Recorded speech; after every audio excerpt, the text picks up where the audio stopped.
American ഭീഷണി ഗൗരവത്തിലെടുത്തുകൊണ്ട് ക്യൂബയിൽ പ്രതിരോധ സംവിധാനം ശക്തമാക്കുകയാണ്.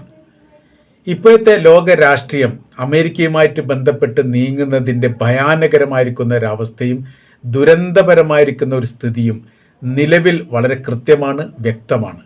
അതിലിപ്പോൾ ക്യൂബയുടെ ഭാഗത്ത് വരുന്ന റിപ്പോർട്ട് അമേരിക്ക തങ്ങളെ ആക്രമിക്കുകയില്ല എന്ന് ഒരിക്കൽ പോലും തങ്ങൾ വിശ്വസിക്കുന്നില്ല.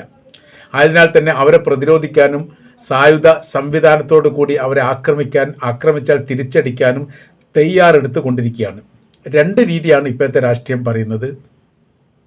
ഒന്ന്, ഇറാനിൽ വിജയിക്കാൻ സാധിച്ചിട്ടില്ലെങ്കിൽ ലോക വാർത്ത ക്യൂബയിലേക്ക് പറിച്ചു നടന്ന രീതിയിൽ പതുക്കെ ക്യൂബയിലേക്ക് അമേരിക്കൻ സൈന്യം നീങ്ങാനോ അതുമായി ബന്ധപ്പെട്ട വിവാദ വിഷയത്തിലേക്ക് എത്തിക്കാനോ സാധ്യതയുണ്ട്. പ്രത്യേകിച്ച് ട്രംപിൻ്റെ മുഖം വല്ലാത്ത രീതിയിൽ വികൃതമായിരിക്കുന്ന ഒരു സ്ഥിതിയാണ് ഇപ്പോൾ ഉള്ളത്. ഒരു തരത്തിലുള്ള ഒരു വിജയവും ഇറാനുമായിട്ട് ബന്ധപ്പെട്ട് ലോകത്തിന് പറഞ്ഞു കൊടുക്കാനില്ലാത്തതിനാൽ അടുത്ത സ്റ്റെപ്പ് ക്യൂബയാണ് എന്ന് മുൻപ് പറഞ്ഞു വെച്ചിട്ടുണ്ട് ഇറാന് ശേഷം എന്നുള്ളത്.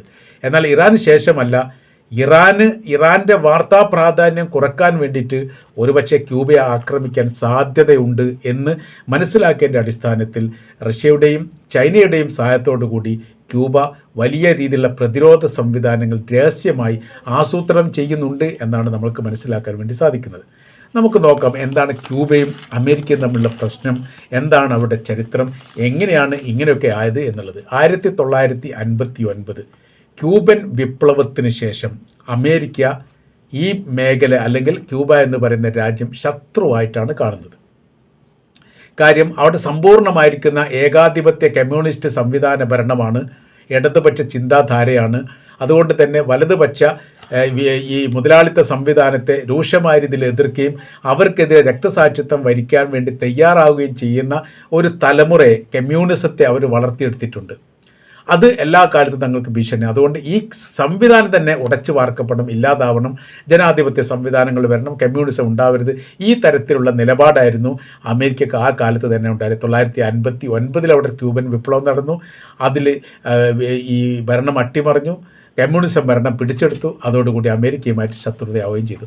1961 കാലഘട്ടം, ആ കാലഘട്ടത്തിൽ ബേ ഓഫ് പിക്സ് എന്ന് പറയുന്ന അമേരിക്കയുടെ CIA പരിശീലനം നേടിയിട്ടുള്ള ക്യൂബൻ അഭയാർത്ഥികളെ വെച്ച് ഫിഡൽ കാസ്ട്രോ അട്ടിമറിക്കാനുള്ള ശ്രമം അമേരിക്ക നടത്തി, പക്ഷേ പരാജയപ്പെട്ടു. അപ്പോൾ അവിടെ ആ സമയത്ത് തന്നെ 59 ഭരണത്തിലേറിയതിനു ശേഷം പിന്നീട് ഭരണ സംവിധാനത്തെ അട്ടിമറിക്കാനുള്ള എല്ലാ രീതിയിലുള്ള പ്രവർത്തനങ്ങളും അമേരിക്ക ആരംഭിച്ചിട്ടുണ്ട്, പരാജയപ്പെടുകയായിരുന്നു. 1962 USSRും സോവിയറ്റ് യൂണിയനും ക്യൂബയിൽ അവരെന്ത് ചെയ്തിട്ടുണ്ട്, മിസൈൽ സംവിധാനം, ആണവ മിസൈൽ സംവിധാനം സ്ഥാപിച്ചു. അതോടുകൂടി പൂർണ്ണമായിരിക്കുന്ന അമേരിക്കൻ ഉപരോധം ക്യൂബയ്ക്ക് മേലെ അമേരിക്ക ഏർപ്പെടുത്തുകയും ചെയ്തു. ആ ഒരു ഉപരോധം ഇപ്പോഴും തുടരുന്നുണ്ട് എന്ന് ചുരുക്കം. 60 വർഷത്തിലധികമായി അമേരിക്കയുടെ ഉപരോധം ഏറ്റുകഴിയുന്ന ഒരു രാജ്യത്തിൻ്റെ പേരാണ് റിപ്പബ്ലിക് ഓഫ് ക്യൂബ എന്ന് പറയുന്നത്. റഷ്യ, ചൈന സൈനിക സാമ്പത്തിക സഹായം എല്ലാ കാലത്തും ക്യൂബയ്ക്ക് വേണ്ടി ചെയ്തു കൊടുക്കുന്നുണ്ട്. അതിൻ്റെ കാര്യം എന്ന് പറഞ്ഞാൽ USSR കമ്മ്യൂണിസ്റ്റ് രാജ്യമായിരുന്നു, ചൈന കമ്മ്യൂണിസ്റ്റ് രാജ്യമായിരുന്നു, ക്യൂബ കമ്മ്യൂണിസ്റ്റ് രാജ്യമാണ്, വെനിസ്വേല കമ്മ്യൂണിസ്റ്റ് രാജ്യമാണ്. ഈ ക്യൂബയ്ക്കുള്ള പ്രത്യേകത എന്ന് പറഞ്ഞാൽ ഒരു ദ്വീപ് രാജ്യമാണ്. അവിടെ ഏത് ഭാഗത്തും സർവ്വമേഖലയിലും കടൽപ്പരപ്പാണ്. അതുകൊണ്ട് തന്നെ അവിടെ വ്യാവസായികപരമായിരിക്കുന്ന മുന്നേറ്റം ഉണ്ടാക്കാൻ വേണ്ടി അമേരിക്ക പല ഘട്ടത്തിൽ സാധിക്കാതെ അല്ലെങ്കിൽ അമേരിക്ക തടയപ്പെടുന്നൊരു സ്ഥിതി ഉണ്ടായപ്പോൾ അതിലേക്ക് സോവിയറ്റ് യൂണിയൻ അവരുടെ പ്രഭാവകാലത്ത് വലിയ സഹായം നൽകിയിട്ടുണ്ട്. ആ സഹായം ഇപ്പോഴും അവിടെ പ്രതിഫലിക്കുന്നുണ്ട് എന്നുള്ളതും കൃത്യമാണ്. ചൈനയുടെ ചാരകേന്ദ്രം ക്യൂബിൽ സ്ഥാപിച്ചു. ആ സ്ഥാപിച്ചതോടുകൂടി 80 കാലഘട്ടത്തിലാണ്, 82 കാലഘട്ടമാണ് അത് പറയുന്നത്. അതോടുകൂടി അത് എടുത്തു മാറ്റണമെന്ന് അമേരിക്ക ആവശ്യപ്പെട്ടു. സ്വതന്ത്ര റിപ്പബ്ലിക്കായിരിക്കുന്ന ഒരു രാജ്യത്തിൻ്റെ മേലെ മറ്റൊരു രാജ്യത്തിന് ആധിപത്യം സ്ഥാപിക്കാനോ അല്ലെങ്കിൽ ഇടപെടൽ നടത്താനോ ഒന്നും അധികാരമില്ല. ഞങ്ങളുടെ രാജ്യത്ത് അവർക്ക് സ്ഥാപിക്കാം, ഞങ്ങൾ അത് അനുവാദം കൊടുത്തതാണ് എന്ന് അവർ അതിന് മറുപടി പറയുകയും ചെയ്തു. അതോടുകൂടി എന്തായി, പിന്നീട് ഒന്നുകൂടി മൂർച്ച കൂടി. കാര്യം എന്ന് പറഞ്ഞാൽ അമേരിക്ക മുന്നോട്ട് വെക്കപ്പെട്ട നിർദ്ദേശം പാലിച്ചിട്ടില്ല എന്നൊരു പരാതിയായിരുന്നു അമേരിക്കക്കുണ്ടായിരുന്നത്. ഇപ്പോഴത്തെ അമേരിക്ക പറയുന്ന കാര്യങ്ങൾ 2-3 കാര്യങ്ങൾ അവർ പറയുന്നുണ്ട്. അത് രാഷ്ട്രീയപരമായിരിക്കുന്ന വിഷയം പറയുന്നുണ്ട്, അല്ലാതെ സാമൂഹികപരമായിരിക്കുന്ന വിഷയം പറയുന്നുണ്ട്. അഥവാ ലക്ഷക്കണക്കിന് ക്യൂബക്കാർ അമേരിക്കയിലേക്ക് കുടിയേറ്റം നടക്കുന്നു. തൊഴിലുമായിട്ട് ബന്ധപ്പെട്ട് അവിടെ വരുന്നു, അല്ലെങ്കിൽ വിദ്യാഭ്യാസ മേഖലയായിട്ട് ബന്ധപ്പെട്ട് അവിടെ വരുന്നു, എന്നിട്ട് അവർ തിരിച്ചു പോവാതിരിക്കുന്നു. അതൊരു കുടിയേറ്റവുമായിട്ട് ബന്ധപ്പെട്ട് ഞങ്ങൾക്ക് വലിയ പ്രയാസമുണ്ട്, അതിനാൽ എന്തെങ്കിലും അവരെ ഏറ്റെടുക്കണം അല്ലെങ്കിൽ അവർ ജയിലെടുക്കും എന്നൊക്കെ പറഞ്ഞിട്ടുണ്ട്. അപ്പോൾ അതിന് ഇവർ ക്യൂബ പറയുന്ന മറുപടി വളരെ കൃത്യതയോട് കൂടിയിട്ട് വിസ സംവിധാനമായിരിക്കുന്ന ചട്ടപ്രകാരമാണ് അവരെത്തിയത്. അവരെ കുടിയൊഴിപ്പിക്കാൻ നിങ്ങൾക്ക് എന്താ അധികാരം? നിങ്ങൾ വിസ കൊടുത്തു, അതിന് ടിക്കറ്റ് എടുത്തു, അതിനുള്ള പണം നിങ്ങൾ വാങ്ങി, അങ്ങനെ അവരെ കയറ്റുന്നു. അവരുടെ കാലാവധി കഴിഞ്ഞാൽ തിരിച്ചു പോരും. അങ്ങനെയല്ലേ വിസ ചട്ട നിയമം ഉള്ളത്. അല്ലാതെ അവരെ പിടിച്ച് കയറി ജയിലടക്കുമെന്ന് പറഞ്ഞ എന്ത് ന്യായം എന്ന് ക്യൂബ UN സഭയിൽ ചോദിച്ചു. അന്താരാഷ്ട്ര തലത്തിൽ വലിയ ചർച്ചയായ സമയത്ത് പതുക്കെ അമേരിക്ക അതിൽ നിന്ന് പിറകോട്ട് പോയി. കാര്യം മാനക്കേടാണ്, നാണക്കേടാണ് എന്ന് പറയും. അമേരിക്കയുടെ പല ആൾക്കാരും പല രാജ്യത്തും വ്യത്യസ്തമായിരിക്കുന്ന കാര്യത്തിന് എത്തുന്നുണ്ട്. പഠനാവശ്യത്തിന് പോകുന്നവരുണ്ട്. ജോലി സംബന്ധമായ അറേബ്യൻ രാജ്യത്തിലെ ഏറ്റവും വളരെ പ്രധാനമായിരിക്കുന്ന കമ്പനികളിലൊക്കെ മാനേജർ പോസ്റ്റിലോ അല്ലെങ്കിൽ അതുമായിട്ട് ബന്ധപ്പെട്ട പോസ്റ്റിലോ ഒക്കെ അമേരിക്കൻ പൗരന്മാരുണ്ട്. സൈനിക മേഖലയുണ്ട്, സൈനിക പ്രാക്ടിക്ക് നൽകുന്നതിലുണ്ട്, ടൂറിസം മേഖലയുണ്ട്, ടൂറിസ്റ്റുകളായിട്ട് പോകുന്നതിലുണ്ട്. അപ്പോൾ അവരുടെ രാജ്യത്തുള്ള പൗരന്മാർ വ്യത്യസ്ത രാജ്യത്തിലേക്കൊക്കെ പല ആവശ്യത്തിന് വേണ്ടി പോവുകയും താമസിക്കുകയും ജീവിക്കുകയും ചെയ്യുന്ന സമയത്ത് ക്യൂബനെ മാത്രം ഒറ്റ തിരിഞ്ഞ് ആക്രമിക്കുന്നത് ശരിയല്ല എന്ന് പറഞ്ഞപ്പോൾ അതിന് ചൈന പിന്തുണച്ചു, റഷ്യ പിന്തുണച്ചു, കൊറിയ പിന്തുണച്ചു, വെനിസ്വേല പിന്തുണച്ചു. അങ്ങനത്തെ കുറേ വിഷയങ്ങൾ അതിൽ പോകുന്നുണ്ട് എന്ന് ചുരുക്കം. 1898 സ്പാനിഷുമായിട്ട് അമേരിക്ക ഒരു യുദ്ധം നടത്തി. അതുവരെ സ്പാനിഷ് എന്ന് പറയുന്നത്, ഈ ക്യൂബ എന്ന് പറയുന്നത് സ്പാനിഷിൻ്റെ ഭാഗമായിട്ട് നിലനിന്നതാണ്. അപ്പോൾ ക്യൂബ സ്പാനിഷിൻ്റെ ഭാഗമായിരുന്ന സമയത്ത് വിഷയം എന്തുണ്ടായി? സ്പാനിഷ് യുദ്ധത്തിൽ പരാജയപ്പെട്ടു. അപ്പോൾ എന്ത് ചെയ്തു? അമേരിക്ക കോണ്ടനാമോ ഉൾക്കൊള്ളുന്ന ഉൾപ്രദേശമായിരിക്കുന്ന ഉൾക്കടൽ അത് അമേരിക്ക പിടിച്ചെടുത്തു. താൽക്കാലികമായിരിക്കുന്ന അമേരിക്കയുടെ നാവിക താവളമാക്കി അതിനെ മാറ്റി. ക്യൂബ ഒരു ദ്വീപ് രാജ്യമാണെന്ന് നമ്മൾ പറഞ്ഞു. ആ രാജ്യത്തിൻ്റെ ഒരു ഭാഗമാണ് കൊണ്ടനാമ ജയിൽ എന്ന് വെച്ചാൽ പ്രസിദ്ധമായ കൊണ്ടനാമ പ്രദേശം എന്ന് പറഞ്ഞാൽ, അല്ലെങ്കിൽ ആ ഏരിയ എന്ന് പറഞ്ഞാൽ പ്രസിദ്ധമായതാണ്.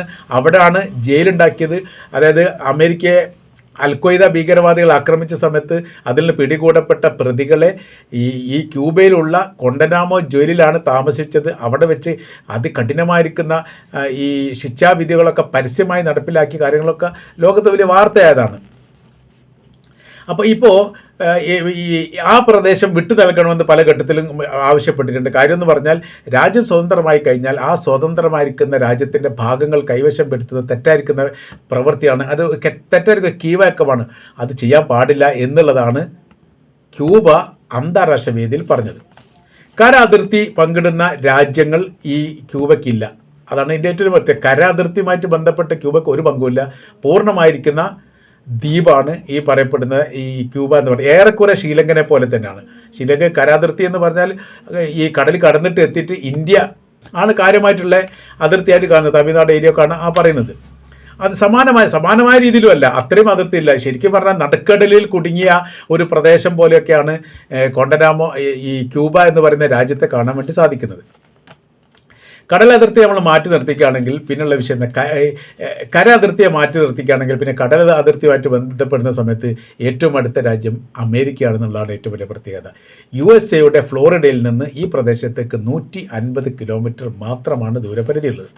പിന്നീട് ബഹാമസ്, മെക്സിക്കോ, കേമൻ ദ്വീപുകൾ, ജമൈക്ക, ഹെയ്ത്തി തുടങ്ങിയൊക്കെയാണ് ഇതിൻ്റെ അതിർത്തി പങ്കിടുന്ന തൊട്ടടുത്ത പ്രദേശമായിട്ട് കാണാൻ വേണ്ടി സാധിക്കുന്നത്. അപ്പോൾ ഈ രാജ്യങ്ങളൊക്കെ ഈ ക്യൂബയുമായിട്ട് നല്ല സൗഹൃദ ബന്ധം ഉള്ള രാജ്യമാണ് അമേരിക്ക ഒഴികെ. എങ്ങനത്തെ എല്ലാ പ്രദേശത്തും അങ്ങനെ തന്നെയാണല്ലോ. അമേരിക്ക അല്ലാത്ത ബാക്കി എല്ലാ രാജ്യവും സൗഹൃദവും വലിയ ബന്ധങ്ങളും സ്നേഹബന്ധങ്ങളും ഉണ്ട്. അമേരിക്കയുടെ പ്രസിഡന്റ് ഡൊണാൾഡ് ട്രംപ് ഏതെങ്കിലും സമയത്ത് ചിരിച്ചുകൊണ്ട് കുട്ടികളോടോ മീഡിയക്കാരോടോ സംസാരിക്കാൻ നമ്മൾ കേട്ടിട്ടുണ്ടോ? ഇല്ല. ഇറാൻ്റെ ആയത്തുള്ള അലി ഖംനേയിയൊക്കെ നോക്കുന്ന സമയത്ത് ചിരിച്ചുകൊണ്ടാണ് അവർ സംസാരിക്കുക. ഇറാൻ്റെ പ്രസിഡന്റ് മസൂദ് പെഷഷ്കിയാനാണെങ്കിലും അത്തരം ഭരണാധികാരികളൊക്കെ ചിരിച്ചുകൊണ്ട് ജനങ്ങൾക്കൊപ്പം നിന്ന് ജനങ്ങളോട് ചേർന്ന് നിന്നിട്ട് സംസാരിക്കുക നമ്മൾ കേൾക്കാൻ വേണ്ടി സാധിക്കും. പക്ഷേ ഇവരൊന്നും അങ്ങനെ ചെയ്യില്ല. ഒരു ക്രൂനൽ മെൻറ്റാലിറ്റിയാണ് അവർക്കൊക്കെ ഉണ്ടാകുന്നതെന്ന് ചുരുക്കം. അപ്പോൾ കൊണ്ടനാമോ അന്യായമായി കൈവശപ്പെടുത്തിയിരിക്കുന്നു എന്ന് ക്യൂബ ആരോപിച്ചിട്ടുണ്ട്. അത് പാട്ടത്തിനെടുത്ത ഭൂമിയാണ് എന്ന് അതിന് അമേരിക്ക മറുപടി പറഞ്ഞിട്ട് അത് കൊടുക്കില്ല എന്ന് മാത്രം. 1.9 കോടി ജനസംഖ്യയാണ് ക്യൂബയിലുള്ളത്. അതിൽ ക്രിസ്ത്യാനികളാണ് ഏറ്റവും കൂടുതൽ 58.9%, മതമില്ലാത്തവർ 43%, മുസ്ലിങ്ങൾ 0.8%. മിക്വൽ ഡിയാസ് കനേൽ അദ്ദേഹമാണ് ഇപ്പോഴത്തെ നിലവിൽ ക്യൂബയുടെ പ്രസിഡന്റ്. കമ്മ്യൂണിസ്റ്റ് പാർട്ടിയുടെ പൂർണ്ണമായിരിക്കുന്ന അധികാര കേന്ദ്രമാണ് ക്യൂബ എന്ന് പറയുന്ന രാജ്യം. 12 ലക്ഷം, ഇപ്പോഴത്തെ വിഷയം എന്ന് പറഞ്ഞാൽ അവിടെ സൈനികർ 12 ലക്ഷം സൈനികരുണ്ട്. എല്ലാ മൊത്തത്തിലുള്ള സൈനികർ ചേർത്തിട്ടുണ്ട്. ഈ സൈനിക സംവിധാനങ്ങളൊക്കെ അവർ വല്ലാത്ത രീതിയിൽ ബലം കൊടുത്തിരിക്കുന്നു. കാര്യം എന്ന് പറഞ്ഞാൽ നമ്മളിപ്പോൾ പറഞ്ഞു, ഇറാനിൽ ജയിക്കാൻ പറ്റാത്ത ഒരു യുദ്ധത്തിലാണ് അമേരിക്കയുള്ളത്. അമേരിക്കയ്ക്ക് എവിടെയെങ്കിലും ജയിച്ച് കാണിക്കാൻ വേണ്ടിയിട്ട് ഈ ഒരു യുദ്ധം നിലനിർത്തിക്കൊണ്ട്, അല്ലെങ്കിൽ ഈ യുദ്ധവുമായിട്ട് ബന്ധപ്പെട്ട കാര്യത്തിൽ നിന്ന് പതുക്കെ പതുക്കെ വിടുതി എടുത്തുകൊണ്ട് ക്യൂബയുമായി ബന്ധപ്പെട്ട കാര്യത്തിലേക്ക് നീങ്ങുന്ന സമയത്ത് മീഡിയ ശ്രദ്ധ മുഴുവൻ എങ്ങോട്ട് പോകും? ക്യൂബയായിട്ട് ബന്ധപ്പെട്ടു പോകും. അപ്പോൾ ഈ ഇറാനുമായിട്ട് ബന്ധപ്പെട്ട വിഷയത്തിൽ തോറ്റിട്ടുണ്ട് എന്ന് ലോകത്തോട് പറയാൻ വേണ്ടി സാധിക്കില്ല. ആ തരത്തിലേക്ക് കാര്യങ്ങൾ ഇപ്പം നോക്കൂ, ഫലസ്തീനും ഗസയുമായിട്ടുള്ള, അല്ലെങ്കിൽ ഫലസ്തീനും ഇസ്രായേലുമായിട്ടുള്ള പ്രശ്നം എവിടെയും ചർച്ചയില്ല, എവിടെയും വാർത്തയില്ല, എവിടെയും അത് പറയാറില്ല.